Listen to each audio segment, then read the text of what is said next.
अगर आपको बहुत जमाई आती है तो चलिए आज की वीडियो में आपके साथ शेयर करता हूँ कि ऐसा होता क्यों है, क्या कारण है और हमारा शरीर ऐसा क्यों करता है। शायद आपके लिए इंटरेस्टिंग रहेगा। नमस्कार, मेरा नाम है डॉक्टर विवेक और आप सभी का मेरे यूट्यूब चैनल में बहुत बहुत स्वागत है। देखिए, जब हम जमाई लेते हैं तो होता क्या है, स्पेशली जब आप काम पर हैं और दिन के खाने के बाद, जिसमें मैक्सिमम लोगों का काम करने का मन करता नहीं है और फिर जमाइयाँ आती हैं। होता क्यों है और क्या हो रहा है इसमें? आपका मुंह इतना बड़ा खुला, आपने सांस ली और फिर बंद हुआ। इससे क्या हुआ कि जो आपका जो ब्रेन है, आप गौर करिएगा, आप अगर अभी भी सिर्फ एक्टिंग करेंगे जमाई लेने की, आपको लगेगा कि आपके ब्रेन थोड़ा सा स्क्वीज हुआ है, थोड़ा सा दबा है। इससे क्या होता है कि जो हमारा ब्रेन है वो जो ब्लड है उसको बाहर करता है। ब्रेन से जो हमारा दिमाग है, उससे मस्तिष्क है, उससे थोड़ा ब्लड बाहर जाता है। और क्या हुआ, आपने खूब सारी ऑक्सीजन अंदर ली। जो ऑक्सीजन है जो आपने अंदर ली है, इसका अच्छा खासा पोर्शन जाएगा ब्रेन में और ब्लड भी थोड़ा कम हुआ है। इससे क्या होगा, ब्रेन की कूलिंग होती है, थोड़ा ठंडा होता है हमारा दिमाग। इसी वजह से हमारा शरीर जमाई लेता है। इसलिए जब आप कोई बोरिंग बात सुन रहे होते हैं या बहुत ज़्यादा काम हो जाता है, दिमाग थक जाता है, गौर करिएगा, तब जमाइयाँ आने लगती हैं। क्यों? क्योंकि दिमाग थोड़ा ठंडा होना चाहता है। किसी की कोई बात सुन रहा है, बोर हो गया है, ठंडा करना है दिमाग को, खुद ही शरीर कोशिश करता है ठंडा करने की। यह है नॉर्मल कारण। अब बात करते हैं कुछ प्रॉब्लम्स की जो हमारे शरीर में होती हैं, जिसकी वजह से भी आदमी ज़्यादा जमाई लेता है। जैसे हमारे शरीर में आयरन की कमी या फिर हीमोग्लोबिन की कमी। अगर शरीर में आयरन की या हीमोग्लोबिन की कमी होगी, उससे भी बहुत जमाइयाँ आती हैं। थकान बनी रहती है दिन भर। क्यों होता है ऐसा? क्योंकि जो हमारा खून है वो ऑक्सीजन और जो विटामिन मिनरल्स है वो एक एक सेल को पहुंचाता है। अगर उसमें ही कमी है तो क्या होगा, दिमाग को ऑक्सीजन उतनी मिल नहीं पाएगी।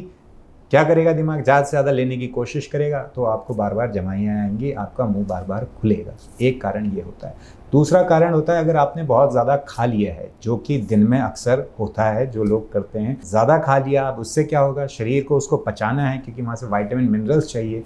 तो शरीर क्या करता है, सारी की सारी अपनी एनर्जी यानी कि जो ब्लड फ्लो है उसको ज़्यादा से ज़्यादा उस ओर ही डाल देगा, यानी जो आपका पाचन तंत्र है उस ओर लगा देगा। इससे क्या होगा, ब्रेन में जो ब्लड का फ्लो है वो कम हो गया। ब्लड का फ्लो कम होगा, ऑक्सीजन भी ब्लड के साथ कम हो जाएगी। क्या करेगा शरीर? जमाई लेगा। इसीलिए फिर आपको खाने के बाद जमाइयाँ आने लगती हैं। तीसरा इसका कारण होता है, अगर आपके पेट में पित्त कम हो गया, यानी कि एसिड कम बन रहा है। अब इसके क्या लक्षण है कि आपके एसिड कम बन रहा है? लोग तो समझते हैं कि मेरे पेट में तो ज़्यादा एसिड बनता है, इसलिए मुझे खट्टी डकारें आती हैं या मेरे को जलन होती है। एक्चुअली जो डकारें आना है या फिर जो यहाँ पर जलन सी महसूस होती है या फिर जो रिफ्लक्स होता है या कभी गैस ज़्यादा बनती है, इन सब में हमारे शरीर में एसिड कम होता है, इस वजह से होता है।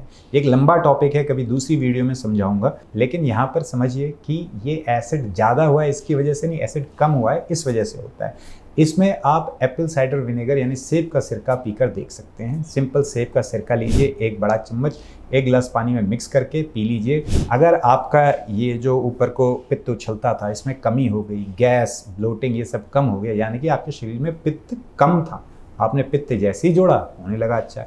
लेकिन इसको ज़्यादा भी नहीं कर देना, क्योंकि ज़्यादा आपने पित्त जोड़ दिया, अति हो गई। अति किसी भी चीज़ की अच्छी नहीं होती है, वैसे ही इसकी भी अगर आपने किया, उससे भी अति होने से भी फिर से यही परेशानी शुरू हो जाएगी। तो जब ज़रूरत है, जब आपको लगता है हाँ भाई हो रही है परेशानी, तब आप एप्पल साइडर विनेगर यानी सेब का सिरका पीकर देख सकते हैं।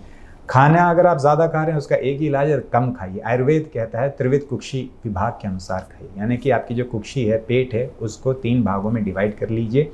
3 भागों में से 2 भाग भरकर आपको खाना खाना है, तीसरा जो भाग है उसको खाली छोड़ देना है। वैसे तो आयुर्वेद कहता है जो 3 भाग है उसमें एक भाग में होना चाहिए ठोस खाना, यानी कि जैसे रोटी है, चावल है, ये चीज़ें।